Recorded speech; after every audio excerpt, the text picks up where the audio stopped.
There are monsters who hide in the shadows, and then there are those who walk among us.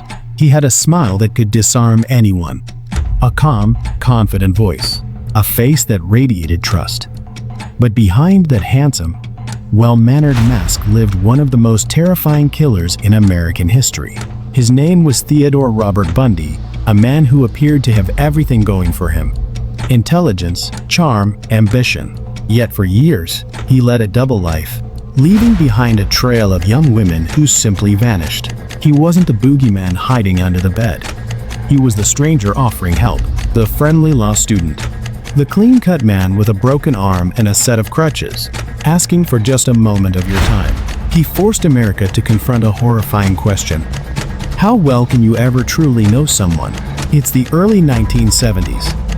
Across America, college campuses are full of life. Young women attend classes, make friends, and dream about the future. The world feels safe until it suddenly isn't. In the Pacific Northwest, the air feels different. Between 1974 and 1978, dozens of young women vanish without a trace. Most are college students, bright, ambitious, and full of promise. Their names were Linda Ann Healy, Donna Gail Manson, Susan Rincourt, Roberta Kathleen Parks, Brenda Ball, Georgianne Hawkins. The list goes on. They vanished from dorm rooms, parking lots, and libraries, ordinary places that suddenly became scenes of horror. And through it all, a mysterious man was seen again and again. He was polite, well-dressed, often wearing a cast or using crutches. He introduced himself with a simple name, Ted. Witnesses described him as handsome, confident, and charming. He drove a tan Volkswagen Beetle, and almost every time someone saw him, another young woman disappeared. The victims had one tragic thing in common: they trusted him. And in trusting him, they sealed their fate. To understand the monster, we have to look at the man. Theodore Robert Bundy was born on November 24, 1946, in Burlington, Vermont. His early life was filled with secrets. His mother, Eleanor Louise Caldwell, gave birth out of wedlock, a serious stigma at the time. To hide the scandal, she moved back in with her parents, and for years, Ted believed his mother was actually his sister.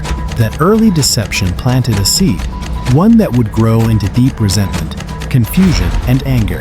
By his teenage years, Ted seemed like the all-American boy, intelligent, well-spoken, ambitious. But beneath the surface, he was isolated, emotionally detached, and obsessed with control. He attended the University of Washington, studying psychology. Ironically, he used what he learned about human behavior not to help people, but to manipulate them. He volunteered at political campaigns, worked at a crisis hotline, and dated women who described him as kind and thoughtful. One woman, Elizabeth Klopfer, even lived with him for years, completely unaware of the horrors he committed when he said he was working late. Bundy had mastered the art of deception. He lived in two worlds, the one everyone saw and the one he kept hidden. The killing spree began in January 1974 in Seattle. On the morning of January 4th, Karen Sparks, a University of Washington student, was brutally attacked in her bed. She survived, but suffered permanent brain damage. Only a month later, Linda Ann Healy vanished from her home. Her bed was neatly made, her pillowcase missing, and her nightgown gone. Police found no forced entry, no struggle, just silence. Over the next few months, women continued to disappear from Washington and Oregon. All shared similar traits: young, attractive, long hair parted down the middle. Then came July 14, 1974, a date forever etched into history.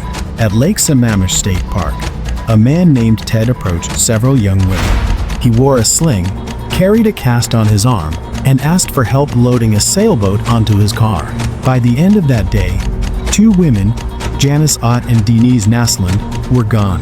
When witnesses came forward, police finally had something to go on: a name, Ted, and a description of his car, a tan Volkswagen Beetle.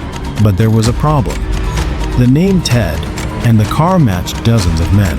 Even when Bundy's own girlfriend, Elizabeth, called police with her suspicions, his name was lost among thousands of leads. As Bundy sensed police closing in, he fled to Utah. and continued killing. In October 1974, Melissa Smith, the daughter of a police chief, vanished from Midvale, Utah. Her body was found 9 days later. Weeks later, Laura Aim disappeared after leaving a Halloween party. By 1975, the trail of bodies stretched across multiple states: Washington, Oregon, Utah, and Colorado. Investigators struggled to connect the dots. They didn't have the databases or forensic tools we rely on today. The crime spanned multiple jurisdictions, and communication between departments was slow and fragmented. Still, a pattern began to emerge. Same victim type, same method, same vehicle. Then came the break investigators had been waiting for. In August 1975, a patrol officer stopped a suspicious tan Volkswagen in Utah. Inside, he found a ski mask, handcuffs, rope, an ice pick, and trash bags. Bundy was arrested for possession of burglary tools, but investigators suspected something far worse. As they dug deeper, they linked him to the unsolved murders in other states. Eventually, Bundy was charged with the kidnapping of Carol Delange, a woman who miraculously escaped his grasp. Bundy had posed as a police officer, claiming her power and broken into. He convinced her to give him his car, where she made sweet When he tried to handcuff her, she fought back and escaped. Her testimony would later become one of the most crucial in convicting him.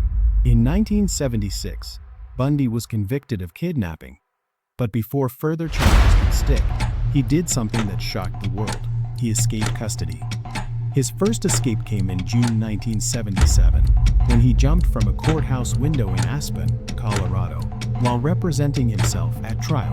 He was on the run for 6 days before being caught.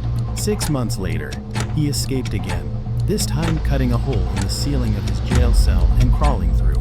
By the time guards noticed, Ted Bundy was gone. He fled to Florida, where he changed his name and tried to blend in again. But the monster couldn't stay hidden for long.